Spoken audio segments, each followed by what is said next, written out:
अस्सलाम वालेकुम नाज़रीन, मैं हूं सलवा हसनैन और आप देख रहे हैं पंजाब की आवाज़ न्यूज़। आइए नज़र डालते हैं आज की अहम खबरों पर।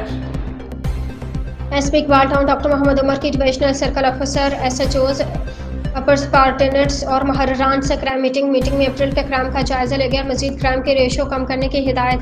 मीटिंग में मफरूर इश्तिहारी मुतहरिक गैंग और लिस्टेड मंशियात फरोशों के खिलाफ क्रैकडाउन जारी रखने की हिदायत जारी। आईएस नशा फरोशों के खिलाफ जीरो टॉलरेंस पॉलिसी पर अमल पैरा है रहे। एसपी डॉक्टर मोहम्मद उमर शराब पेश नासिर के खिलाफ इम्तियाज कार्रवाइयाँ जारी रखें। मुतहरिक गैंग्स और मोटरसाइकिल चोरों के गिरद घेरा तंग करें।